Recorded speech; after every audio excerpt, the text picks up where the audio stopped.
आज मैं आपको एक ऐसी कहानी सुनाने जा रहा हूं जिसे सुनने के बाद शायद आप कुछ देर तक खामोश हो जाएं। एक ऐसी कहानी जो सिर्फ एक अपराध की कहानी नहीं है, बल्कि हमारे समाज के उस काले चेहरे की कहानी है जिसे हम अक्सर देखना नहीं चाहते। दोस्तों, दुनिया में सबसे सुरक्षित जगह अगर किसी बच्चे के लिए होती है तो वो होती है उसकी माँ की गोद।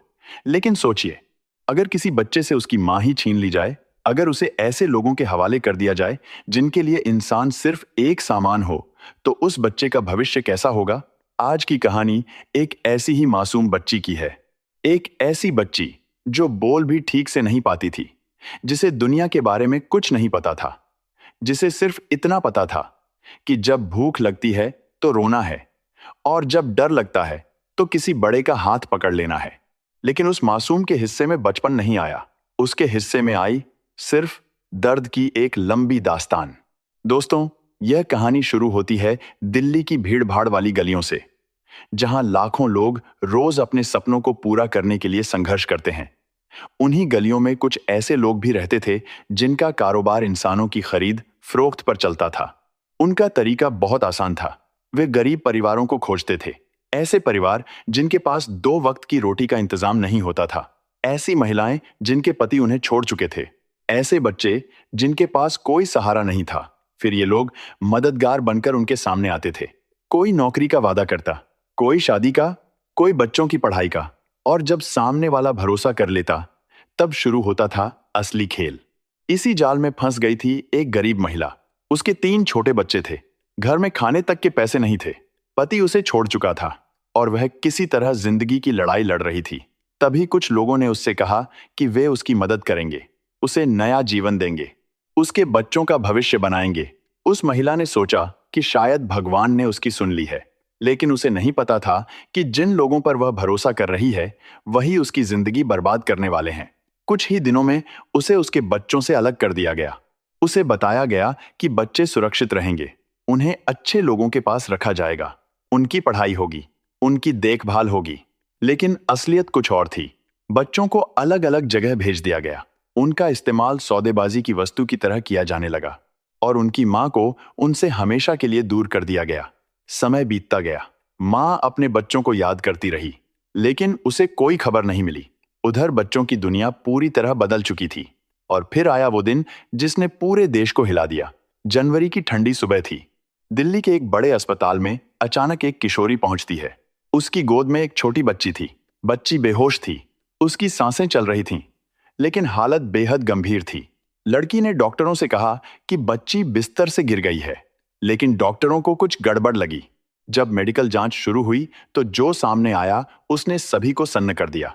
बच्ची के शरीर पर कई पुराने घाव थे, हाथों में चोटें थीं, सिर पर गंभीर चोट थी। शरीर पर हिंसा के ऐसे निशान थे जिन्हें देखकर साफ समझा जा सकता था कि यह कोई साधारण हादसा नहीं था। यह लगातार की गई क्रूरता का नतीजा था। डॉक्टरों ने तुरंत पुलिस को सूचना दी, और यहीं से शुरू हुई एक ऐसी जांच जिसने मानव तस्करी के एक बड़े नेटवर्क को बेनकाब कर दिया। पुलिस ने जब उस किशोरी से पूछताछ की तो पहले उसने खुद को बच्ची की मां बताया, लेकिन कुछ देर बाद वह टूट गई। उसने बताया कि वह खुद भी एक पीड़िता है, उसे भी धोखे से इस दुनिया में धकेला गया था। उसने बताया कि बच्ची उसकी नहीं है, उसे कुछ दिनों के लिए उसकी देखभाल करने को कहा गया था। यहीं से पुलिस को पहला सुराग मिला। एक नाम सामने आया, फिर दूसरा, फिर तीसरा, और धीरे धीरे एक पूरा गिरोह पुलिस की नजर में आने लगा। जांच में सामने आया कि यह कोई अकेला अपराधी नहीं था, यह एक संगठित नेटवर्क था जो कई राज्यों में फैला हुआ था। इस नेटवर्क में पुरुष भी थे और महिलाएं भी। कुछ लोग लड़कियों को फंसाने का काम करते थे, कुछ बच्चों को इधर उधर पहुंचाने का, कुछ लोग उन्हें खरीदने और बेचने का, और कुछ लोग पूरे कारोबार को संचालित करते थे। पुलिस ने लगातार छापेमारी शुरू की, फोन रिकॉर्ड खंगाले गए, बैंक खातों की जांच हुई, एनिकेंत्रा पुराने संपर्कों को तलाशा गया, और फिर एक एक कर कई आरोपी गिरफ्तार किए गए। लेकिन सबसे दर्दनाक बात तब सामने आई जब पुलिस को पता चला कि वह बच्ची अकेली नहीं थी। उसके भाई बहन भी इस नेटवर्क की गिरफ्त में थे। एक बच्चे को दूसरे शहर से बरामद किया गया, एक बच्ची को सैकड़ों किलोमीटर दूर से खोजा गया। सोचिए दोस्तों, एक मां के 3 बच्चे, तीनों अलग अलग जगह, तीनों अलग अलग लोगों के बीच, और किसी को नहीं पता कि उनका परिवार कहां है। यह सिर्फ अपराध नहीं था, यह एक पूरे परिवार की बर्बादी थी। उधर अस्पताल में जिंदगी और मौत की जंग चल रही थी। डॉक्टर बच्ची को बचाने की हर संभव कोशिश कर रहे थे। देश भर के लोग उसकी सलामती की दुआ कर रहे थे। मीडिया लगातार उसकी खबर दिखा रहा था। हर दिन उम्मीद और निराशा के बीच बीत रहा था। कभी डॉक्टर कहते कि हालत थोड़ी बेहतर है, तो कभी कोई नई जटिलता सामने आ जाती। ऑपरेशन पर ऑपरेशन किए गए, विशेषज्ञ डॉक्टर बुलाए गए, हर संभव इलाज किया गया। लेकिन कई बार इंसान की कोशिशें भी किस्मत के आगे हार जाती हैं। कई हफ्तों तक बहादुरी से लड़ने के बाद आखिरकार वह मासूम जिंदगी की जंग हार गई। उसका छोटा सा दिल धड़कना बंद कर गया और पूरे देश में शोक की लहर दौड़ गई। एक बच्ची जिसने कभी किसी का बुरा नहीं किया था, जिसने दुनिया को ठीक से देखा तक नहीं था, वह इस दुनिया से चली गई। लेकिन जाते जाते वह कई सवाल छोड़ गई। क्या गरीबी किसी बच्चे का अपराध है? क्या मजबूरी किसी माँ को अपने बच्चों से दूर कर देने का कारण बन सकती है? क्या समाज की जिम्मेदारी सिर्फ घटना के बाद दुख जताने तक सीमित है, या हमें पहले से ऐसी घटनाओं को रोकने के लिए कुछ करना होगा?